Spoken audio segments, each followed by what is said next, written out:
തീരുമാനിച്ചിരുന്നു. പല സ്ഥലങ്ങളിലും ആ പരിപാടി വളരെ സജീവമായി നടന്നത്. UGC കഴിഞ്ഞ വർഷം ഇത്തരത്തിൽ ഉള്ള ചർച്ചകൾക്ക് ആയുള്ള ആഹ്വാനം UGC നൽകിയിരുന്നു.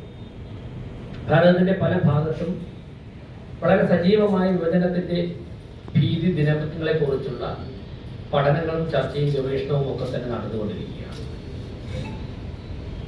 കേരളത്തിൽ നമ്മുടെ ഗവർണർ സർവകലാശാലകൾക്ക് ഇക്കാര്യം 2021 കേന്ദ്ര സർക്കാർ പ്രഖ്യാപിച്ച് നടപ്പിലാക്കി കഴിഞ്ഞ കാര്യം ഗവർണർ സർവകലാശാലകൾക്ക് ഒരു നിർദ്ദേശം കൊടുത്തപ്പോഴാണ് ഈ വിഷയം ആകാമോ ആയിക്കൂടെയോ എന്നുള്ളതിനെ കുറിച്ചുള്ള സജീവ ചർച്ചകൾക്ക് കേരളം സാക്ഷ്യം വഹിക്കുന്നത്. തീർച്ചയായിട്ടും നമ്മളൊക്കെ തന്നെ കുട്ടിക്കാലത്ത് സ്കൂളിലൊക്കെ പഠിച്ചിരുന്നപ്പോഴേക്കും സ്വാതന്ത്ര്യദിനം ആഘോഷിക്കുന്നു എന്നുള്ളത് വളരെ ആവേശത്തോടെ, ഒരുപക്ഷെ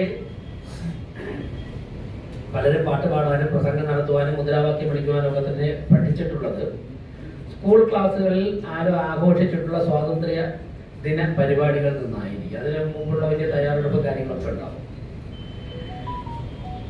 എന്നാൽ നമുക്ക് സ്വാതന്ത്ര്യം ലഭിച്ചു എന്ന് പറഞ്ഞ് നമ്മളതൊക്കെ തന്നെ ആഘോഷിക്കുമ്പോഴേക്കും സ്വാതന്ത്ര്യം വീണ്ടും 10 വർഷം കഴിഞ്ഞിട്ടാണ്. അപ്പൊ ആദ്യം സംഘടിതമായിട്ട് നിൽക്കണം എന്ന് മനസ്സിലാക്കിയ വിഭാഗം അവർ സംഘടിച്ചു. അവർ നല്ല രീതിയിൽ സ്ട്രോങ് ആയിട്ട് നിന്നു. അവർ ബ്രിട്ടീഷേഴ്സുമായിട്ട് ഡയറക്റ്റ് ആയിട്ടുള്ള വിലപേശൽ തുടങ്ങി. ഞങ്ങൾക്ക് ഇത് വേണം, ഞങ്ങൾ ഒറ്റക്കെട്ടാണ്, ഞങ്ങൾക്ക് ഇത് വേണം എന്നുള്ള പിടിവാശി അത് ബ്രിട്ടീഷേഴ്സിന് ഇഷ്ടപ്പെട്ടു. അപ്പം ഇന്ത്യൻ നാഷണൽ കോൺഗ്രസ് ആയിരുന്നു അന്ന് ഏറ്റവും വലിയ പാർട്ടി. അന്ന് മുസ്ലിം ലീഗ് ഒന്നും വലിയ പാർട്ടിയല്ലായിരുന്നു. അന്ന് മുസ്ലിം ലീഗ് അങ്ങനത്തെ ഒരു വിഭജനം വേണമെന്നോ അല്ലെങ്കിൽ വേറൊരു രാഷ്ട്രം വേണമെന്ന് പോലും അറിയത്തില്ല. ആദ്യമായിട്ട് നമ്മളെയൊക്കെ അറിയാം, സാരെ ജാൻസെ അച്ഛാ എഴുതിയ ഇക്ബാൽ എന്ന് പറഞ്ഞാൽ അദ്ദേഹമാണ് ഈ പാകിസ്ഥാൻ എന്നുള്ള ആശയം തന്നെ വരുന്നത്. നിങ്ങൾക്ക് എത്ര പേർക്ക് അറിയാമെന്ന് എനിക്കറിയില്ല. പാകിസ്ഥാന്റെ ഒരു ഫുൾ ഫോം തന്നെ ഉണ്ട്. പി എന്ന് പറഞ്ഞാൽ പഞ്ചാബ്, എ എന്ന് പറഞ്ഞാൽ അഫ്ഗാനിസ്ഥാൻ, കെ എന്ന് പറഞ്ഞാൽ കശ്മീർ, സിന്ധ്, ഇങ്ങനത്തെ ഉള്ള സ്ഥാനം എന്നുള്ള രീതിയിലാണ് ഈ സ്ഥലങ്ങളെല്ലാം കൂടെ ചേർന്നാണ് പാകിസ്ഥാൻ എന്ന് പറയുന്നത്. അതുകൊണ്ടാണ് കശ്മീരിനെ കുറിച്ച് എപ്പോഴും പറയുന്നത്. അപ്പൊ ഈ അവിടെ നിന്നിട്ട് ആദ്യമായിട്ട് ഇങ്ങനെ ഒരു ആശയം വെച്ചു, ഞങ്ങളുടെ ഭൂരിപക്ഷമുള്ള സ്ഥലത്ത് ഞങ്ങൾ തന്നെ ഭരണം വേണം. പക്ഷെ ഒരു കാരണവശാലും ഇന്ത്യൻ നാഷണൽ കോൺഗ്രസ് അന്ന് സമ്മതിച്ചു കൊടുത്തില്ല. അത് മഹാത്മാഗാന്ധി പ്രത്യേകിച്ച് സമ്മതിച്ചില്ല. പക്ഷെ അവർ പിടിവാശി, അവർ ഒറ്റക്കെട്ടായിട്ട് നിന്ന് ഞങ്ങൾക്ക് ഇത് വേണം എന്നുള്ളത്. അല്ലെങ്കിൽ ഒരു കാര്യത്തിൽ ഞങ്ങളുടെ സ്ഥലത്തിൽ ഞങ്ങൾ മാത്രം വോട്ട് ചെയ്യും. നേരത്തെ ശ്രീ വി രാജേഷ് പറഞ്ഞ പോലെ സെപ്പറേറ്റ് ഇലക്ടറേറ്റ്. ഞാൻ ഹിന്ദു ആണെങ്കിൽ ഞാൻ ഹിന്ദുവിന് വേണ്ടി മാത്രം വോട്ട് ചെയ്യും, മുസ്ലിം ആണെങ്കിൽ മുസ്ലിം വേണ്ടി മാത്രം വോട്ട് ചെയ്യും. അപ്പൊ ബ്രിട്ടീഷ് അതിനും ഒരു വിധത്തിലുള്ള കാര്യങ്ങൾ അവർ എഗ്രി ചെയ്ത് കൊടുത്തു. അങ്ങനെ എഗ്രി ചെയ്ത് കൊടുത്ത് ആദ്യം ജിന്ന, നിങ്ങൾക്ക് ചിലപ്പോൾ പലർക്കും അറിയത്തില്ല, ജിന്ന ആദ്യം വിഭജനത്തിന് എതിരായിരുന്നു. അപ്പൊ വിഭജനത്തിന് അദ്ദേഹം സപ്പോർട്ട് ചെയ്യുന്നില്ലായിരുന്നു. ആൻഡ് ജിന്നയുടെ രാജേഷ് ചെയ്ത് ചിലപ്പോൾ കേട്ടണമെന്നില്ല, മുഹമ്മദ് അലി ജിന്നയുടെ അപ്പൂപ്പൻ ഹിന്ദു ആയിരുന്നു. അറിയാവുന്നത് മുഹമ്മദ് അലി ജിന്നയുടെ അപ്പൂപ്പൻ, അതായത് അച്ഛന്റെ അച്ഛൻ ഹിന്ദു ആയിരുന്നു. ആ ഹിന്ദു അദ്ദേഹം ഒരു പ്യൂർ വെജിറ്റേറിയൻ ഒക്കെ ഉള്ള നല്ലൊരു ഫാമിലി, ആ ഫാമിലിന്നായിരുന്നു. അവരുടെ ഈ അപ്പൂപ്പൻ മത്സ്യത്തൊഴിലാളി ചെയ്യാൻ വേണ്ടി, ബിസിനസ് ചെയ്യാൻ വേണ്ടി തുടങ്ങി. അപ്പൊ ആ സമുദായം അദ്ദേഹത്തിനെ പുറത്താക്കി. എന്നിട്ട് അദ്ദേഹം തിരിച്ചു വന്നു, ഞാൻ മത്സ്യത്തൊഴിലാളി നിർത്തിയത്. പക്ഷെ അദ്ദേഹത്തിനെ സമ്മതിച്ചില്ല. ഒന്ന് ആലോചിച്ചൊക്കെ ഇന്ന് ചിലപ്പം അദ്ദേഹത്തിന് അന്ന് വീണ്ടും സമുദായത്തിൽ തിരിച്ചുകൊണ്ടത് ചിലപ്പോൾ പാകിസ്ഥാനുള്ള രാജ്യം ചിലപ്പോൾ വരത്തില്ലായിരുന്നു. അതാണ് അതിന്റെ ചരിത്രത്തിന്റെ ഓരോ കാര്യങ്ങൾ. അപ്പം ആ രീതിയിൽ ജിന്ന ആ സമയത്ത് ആദ്യമൊന്നും ഇങ്ങനത്തെ നിന്നില്ല. പക്ഷെ പിന്നീട് മനസ്സിലായി ഒറ്റക്കെട്ടായിട്ട് നിന്ന് അവർക്ക് സെപ്പറേറ്റ് രാജ്യമാണ്, മതത്തിന്റെ ആ ഒരു രീതിയിലേക്ക് വന്നു. നമ്മൾ സെപ്പറേറ്റ് ആയിട്ടാണ്. അപ്പോഴാണ് ഖിലാഫത്ത് മൂവ്മെന്റ് ഒക്കെ വരുന്നത്. അറിയാം, കാലിഫേറ്റിന് വേണ്ടിയുള്ളത് 1921 ഇവിടെ കലാപം നടക്കുന്നു. അങ്ങനെ മതത്തിന്റെ ഒരു ഭ്രാന്ത് എന്നുള്ള നിലയിലേക്ക് വന്ന് കൂടിക്കൊണ്ടിരിക്കുകയാണ്. ഓർഗനൈസ്ഡ് ആയിട്ട് നിൽക്കുകയാണ്. ആൻഡ് ഇതിന്റെ ഇടയ്ക്ക് ചില ആളുകൾ ഡിവൈഡ് ആൻഡ് റൂൾ ചെയ്തു. നിങ്ങൾക്ക് ഇപ്പോൾ എന്തെങ്കിലും അതിന്റെ സിമിലാരിറ്റി മനസ്സിലാക്കുന്നുണ്ടോ? അതായത് ഞങ്ങൾക്ക് ഞങ്ങളുടെ അധികാരം വേണം, ഞങ്ങളെല്ലാം ഒരുമിച്ച് നിൽക്കും. അതിന്റെ ഇടയ്ക്ക് ചിലവർ ഇപ്പൊ പറഞ്ഞില്ല ആരൊക്കെയാണ് ഡീപ് സ്റ്റേറ്റ് എന്നും മറ്റു കാര്യങ്ങളിലൂടെ ഇവിടെ മനഃപൂർവ്വം അടിയുണ്ടാക്കാൻ നടക്കുന്നത് ഇന്നും നടക്കുന്നുണ്ട്. അപ്പൊ ആ രീതിയിലേക്കുള്ള പോയി വന്നപ്പോഴാണ് അവസാനം ഒരു കാരണവശാലും വരത്തില്ല എന്ന് തീരുമാനം എടുത്തപ്പം വന്നപ്പോഴാണ് മുസ്ലിം ലീഗിന്റെ ജിന്ന ഡയറക്റ്റ് ആക്ഷൻ എന്നുള്ളൊരു കാര്യം ചെയ്യുന്നത്. ഇനിയും നിങ്ങൾക്ക് അതിന്റെ സാമ്യം മനസ്സിലാവും. ഓഗസ്റ്റ് 16, 1946, അതായത് ഇങ്ങനെ ഒരു വിഭജനം നടക്കത്തില്ല, ഒരു കാരണവശാലും ഞങ്ങൾ വിട്ടു തരില്ല എന്ന് ബാക്കിയുള്ള നേതാക്കളെല്ലാം അവർ പറഞ്ഞപ്പോൾ അവർ പറഞ്ഞ അങ്ങനെയാണെങ്കിൽ ഞങ്ങൾ ഡയറക്റ്റ് ആക്ഷൻ ചെയ്യും. എന്താണ് ഡയറക്റ്റ് ആക്ഷൻ? ഡയറക്റ്റ് ആക്ഷൻ അർത്ഥം കൊല ചെയ്യുക എന്നുള്ളതാണ്. അതായത് നിങ്ങൾ തമ്മിൽ ഞങ്ങൾ പിടിച്ചടക്കും, ആ അധികാരം പിടിച്ചെടുക്കും എന്നുള്ള രീതിയിലേക്ക് മാറി. ഇപ്പോഴും എന്തൊക്കെ നിങ്ങൾക്ക് സാമ്യം തോന്നില്ലേ? ആ രീതിയിലുള്ള അന്നാണ് കാൽക്കട്ടയിലും നൗഖലി എന്നൊക്കെ പറഞ്ഞ സ്ഥലത്ത് വളരെ ധാരാളം ഹിന്ദുക്കളെ കൊലപാതകം ചെയ്തിട്ടുള്ളത്. ആ രീതിയിലേക്കുള്ള ഒരു മാസക്കർ അവിടെ നടന്നു, കാൽക്കട്ട മാസക്കർ എന്ന് പറയുന്നത്. തിരിച്ച് ഹിന്ദുക്കളും അതേ രീതിയിലുള്ള ചില സ്ഥലത്ത് പല രീതിയിൽ അവിടെയും ചെയ്തു. അപ്പോൾ കൂട്ടക്കൊല്ലം അങ്ങോട്ടും ഇങ്ങോട്ടും നടന്നു. അങ്ങനെ ഇരുന്നപ്പോ പിന്നെ ഇത് വീണ്ടും ഈ വിഭജനം ഒഴിവാക്കാമായിരുന്നു. അവിടെ ബ്രിട്ടീഷേഴ്സ് വീണ്ടും കളി കളിച്ചു. 1945 അടുപ്പിച്ചാണ് ഈ രണ്ടാം മഹായുദ്ധം കഴിയുന്നത്. ഗാന്ധിജിയുടെയും മറ്റ് നേതാക്കളുടെ എല്ലാ റോൾ ഉണ്ടെങ്കിലും നമ്മളെ ഇന്ത്യൻ നാഷണൽ കോൺഗ്രസ്, സുഭാഷ് ചന്ദ്രബോസ് പോലുള്ള ആളുകളുടെയും വലിയ റോൾ ഉണ്ടായിരുന്നു.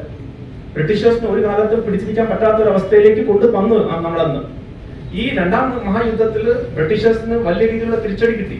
കാരണം അവരുടെ സാമ്പത്തികമായിട്ട് വളരെ താഴ്ന്നോട്ട് പോയി. അപ്പൊ ഇനി ഒരു കാലത്ത് പിടിച്ചിരിക്കാൻ പറ്റുന്ന ഒരു അവസ്ഥയിലേക്ക് വന്നു. അങ്ങനെ ഇന്ത്യക്ക് സ്വാതന്ത്ര്യം കൊടുക്കാം എന്നുള്ള രീതിയിലേക്ക് ബ്രിട്ടീഷേഴ്സ് എഗ്രി ചെയ്തു. 45 കഴിഞ്ഞ് 46 ആകുമ്പോഴത്തേക്ക് വന്നു. അങ്ങനെ പറഞ്ഞു 1948 ഭാരതവും ഒരു ഇൻഡിപെൻഡന്റ് കൺട്രി ആവാം എന്നുള്ള രീതിയിലേക്ക് പോയി. 47 ഫെബ്രുവരി മാർച്ച് സമയത്താണ് മൗണ്ട് ബാറ്റൻ വരുന്നത് ഇവിടുത്തെ വൈസ്രോയ് ആയിട്ട്. ഈ 48 എന്നുള്ള സമയം അദ്ദേഹം മാർച്ചോ ഏപ്രിലോ ഫെബ്രുവരിയിലാണ് അദ്ദേഹം വരുന്നത്. അതായത് മാർച്ച് ഏപ്രിൽ അടുപ്പിച്ചാണ് വരുന്നത്. അദ്ദേഹം പറഞ്ഞു 48 ഒന്നും പോകേണ്ട ആവശ്യമില്ല, ഇത് 47 തന്നെ ഓഗസ്റ്റിൽ തന്നെ ചെയ്യാം എന്നുള്ള രീതിയിലേക്ക് മാറി. അപ്പൊ ഒരു വർഷത്തിന് മുകളിൽ നിന്ന് ഈ ഒരു നമ്മുടെ സ്വാതന്ത്ര്യത്തിലേക്ക് പോകേണ്ട ഒരു രാജ്യം 45 ദിവസം കൊണ്ട് 2 രാജ്യങ്ങളാക്കാൻ വേണ്ടി അവർ സമ്മതിച്ചു. അപ്പൊ തീർച്ചയായിട്ടും അവിടെ കൂട്ടക്കൊല നടക്കും. കാരണം എന്റെ സ്ഥലം ഏതാണോ ഒന്നും അറിയാതിരുന്നിട്ട് അവസാനം ഈസ്റ്റ് ബംഗാൾ എന്നുള്ളത്, അതായത് ഇപ്പോഴത്തെ ബാംഗ്ലാദേശും ഇപ്പോഴത്തെ പാകിസ്ഥാനുമായിട്ട് 2 രാജ്യങ്ങളിൽ ചെയ്തു. അവിടുത്തെ ഹിന്ദുക്കളെല്ലാം ഇങ്ങോട്ട് വന്നു, ഇവിടെ സിഖുകാർ ഇവിടുന്നുള്ള മുസ്ലിംസ് എല്ലാം കുറെ പേര് അങ്ങോട്ട് പോയി. അതാണ് നടന്നത്. അപ്പം വെറും 45-50 ദിവസം കൊണ്ട് ഒരു വലിയ ഇത്രയും വലിയ രാജ്യത്തിൽ വിഭജനം ചെയ്തു കഴിയുമ്പോൾ തീർച്ചയായിട്ടും ഇങ്ങനത്തെ വലിയൊരു സംഭവം നടക്കും. അപ്പം നമ്മൾ മനസ്സിലാക്കേണ്ടുള്ളത് എന്തുകൊണ്ട് ഇങ്ങനത്തെ ഈ ഒരു കാര്യം എത്തുന്നത് ഒളിപ്പിച്ചിരുന്ന പലരുടെയും കയ്യിൽ തെറ്റുകളുണ്ട്. മഹാത്മാഗാന്ധി അദ്ദേഹം പറഞ്ഞിരുന്നു എന്റെ ശവശരീരത്തിന് മുകളിൽ കൂടെ മാത്രമേ വിഭജനം നടക്കത്തുള്ളൂ. അദ്ദേഹം ഒരു പ്രപ്പോസൽ വെച്ചു, അതായത് ജിന്ന ഭരിക്കട്ടെ ഭാരതം, പക്ഷെ ഇത് 2 ആക്കരുത് എന്നുള്ളത് ഒരു പ്രപ്പോസൽ വെച്ചു. പക്ഷെ അത് കോൺഗ്രസ് അപ്പോഴത്തെ നേതാക്കളായിട്ടുള്ള ആരും അതിനെ അംഗീകരിച്ചില്ല. പിന്നീട് പറഞ്ഞു ആ ലെറ്റർ അവർ കണ്ടില്ല എന്നൊക്കെ ഉള്ള രീതിയിലേക്കുള്ള പല സ്റ്റോറീസ് ഒക്കെ ഉണ്ടെങ്കിൽ തന്നെ മഹാത്മാഗാന്ധി വെച്ചിരുന്നു നിങ്ങൾ ജിന്ന ഭരിച്ചാലും കുഴപ്പമില്ല, പക്ഷെ 2 രാജ്യങ്ങൾ ആക്കരുത് എന്നുള്ളത് ഒരു കാര്യം പറഞ്ഞു. പക്ഷെ അതാരും അംഗീകരിക്കില്ല. അതുകൊണ്ട് എന്തൊക്കെ പിന്നീട് അവരുടെ ഉറച്ച നിന്നു, അതായത് ഒരു രക്ഷയിൽ ഞങ്ങളൊക്കെ അത് വേറൊരു രാജ്യം വേണമെന്നുള്ളത് നിന്നു.